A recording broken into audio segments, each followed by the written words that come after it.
Rashee Rice out of SMU. I think everybody is sleeping on this guy. Everyone is sleeping on him. I don't know why. I really don't know why, because I went through his tape because okay. This is where we start getting to the fun part. So the program I was talking about in the beginning, it aggregates and averages the all pro programs. So the players I'm listing, these are the players that I was my program brought back to me. Let me show you guys. So I told you I'm a programmer, bro. I do this by day. But this is the list of players that it brought back. My program brought back to me, as you can see here. And I'm gonna start with Rashee Rice. I mean, Rashee Rice, and obviously also it doesn't.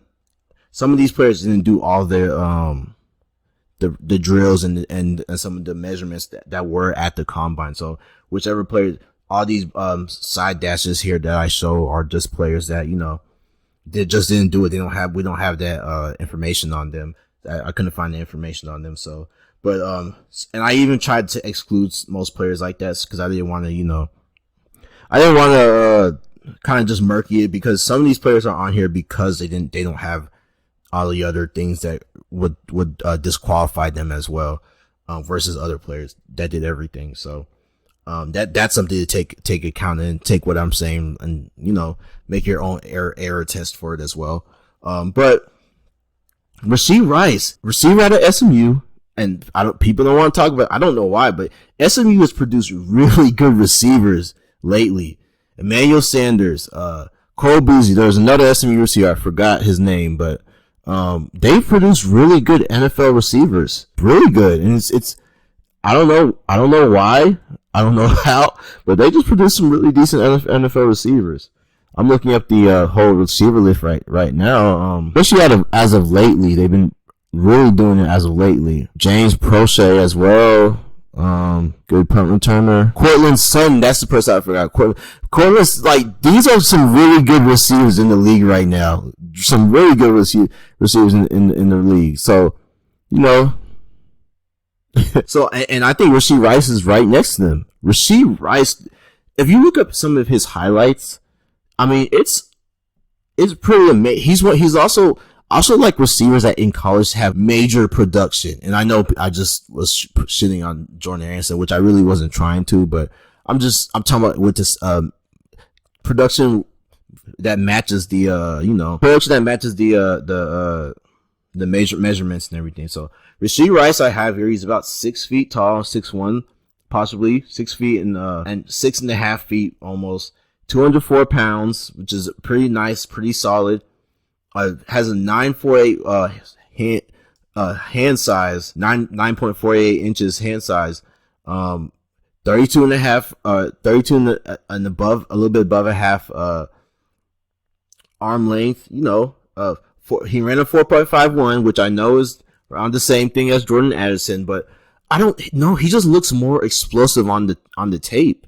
He just looks more explosive, and I was writing here are my notes here that say my notes here. So my notes here, like, I just wrote down. I was just really like went to town on looking up some of these tape for some of these players, and I have some stuff that I wrote about Rashee Rice. I'm not gonna lie, he was one of my main surprisers, and then someone else that I'm gonna show you guys later.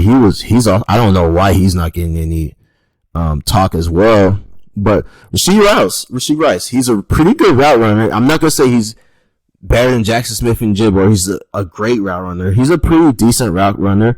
He's a bigger receiver. I thought he was more like 6'1", 6'2" when I watched his tape. He looks big. He looks like he's a big receiver. Again, I always said that SMU usually produces great receivers. He's very athletic, very athletic. He makes a bunch of acrobat catches. I feel like that's really, really something that like a lot of teams, a lot of teams are looking for stuff like that, because especially with the quarterbacks nowadays, with a young quarterback, you need receivers that have a big catch radius. So they may not be as accurate, but they have a big catch radius. Now, Rashee Rice is definitely one of the receivers that has a big catch radius. He jumps, I don't know what is, vertical, 41 inches. I mean, it shows up in the tape. Like, he's making acrobatic catch after acrobatic catch, and it was pretty eye popping. I believe he has the potential to be receiver number one. He's the only other person. There's only about two players, maybe. No, really him and Quinn Johnston, maybe another player I'm going to talk about. They're like the only players I can see in this draft that can be a receiver number one for a team. Because of their size and their athletic ability. So he generally has good hands. Now, I will say, as far as this cons, he does drop the ball at times. He does. He doesn't have, I won't say it's as big as an issue as Quentin Johnston, because I think Quentin Johnston drops the ball because he doesn't really know how to catch with his hands very well. Rashee Rice can catch with his hands very, very well. He has very good hands.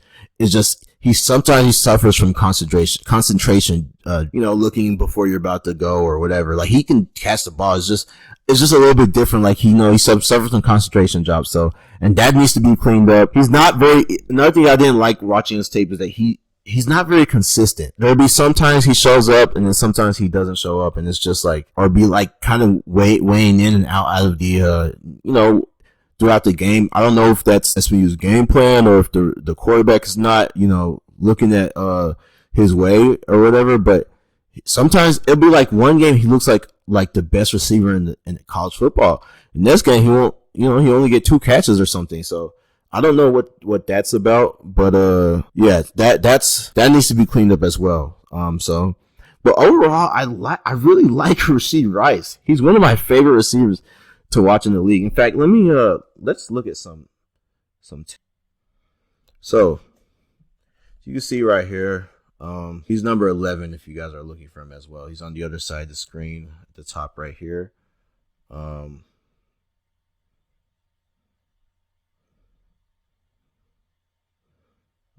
Just couple blocking there. Let me look at the highlight. Okay.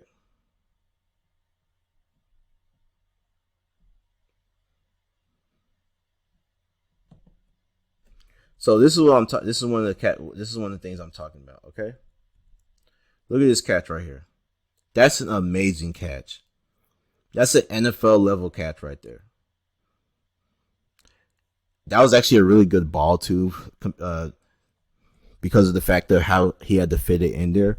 But look at this catch though. I don't see a lot of receivers making that type of catch. I mean, that's really good.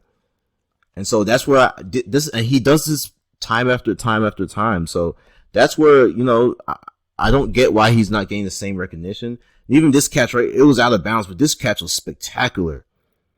That catch was amazing.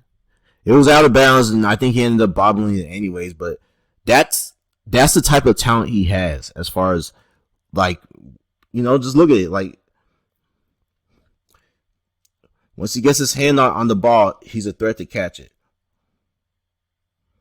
Hand on his ball, he has one foot in, and he's just bobbled it, so they didn't count it. But even for him to even have that ability to, and I honestly thought that was holding on the defender, so I really think that should have been a flag. But that's still a heck of an effort to catch the ball.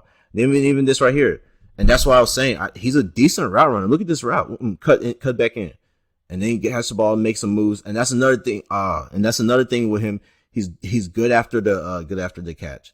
I know that was a fumble just now, but I don't think he fumbles a lot. This was definitely anomaly right here, and he just get the ball a little bit tighter. And then even this catch right here, another touchdown. Like, and I'm trying to see. I'm trying to get it to where it starts to play off. Okay. So we stop it right here. This is him right here. This is him. This player right here. Once we start it back up, he's running a in out route, and then he's all the way at the end, back of the end zone. Again, a great concept, great catch, great concentration, decent route.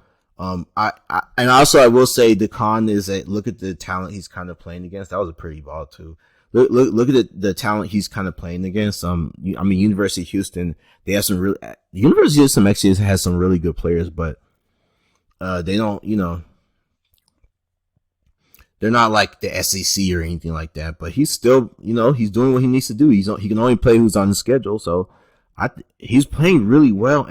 And again, people like, I'm trying to think what college did he go to? Cause I think he's the one who went to North Richland Hills and the reason I know that is because I used to work in North Richland Hills, and he's from North Richland Hills. It was right in Fort Worth. And he's, he's subbing around with teammates there and everything. But yeah, he's the real deal, man. He's the real deal. So I think for me personally, I think he's definitely number 4 for me. So I think he's going to be a steal. I don't know where he's going. I suspect maybe in the 2nd to 3rd to 4th round, probably 3rd round. But whoever gets him, and if he's in the right system, that's going to be a steal right there. I'm calling it right now. That's going to be a steal. Rashee Rice is going to be a steal for whoever picks him up in this draft.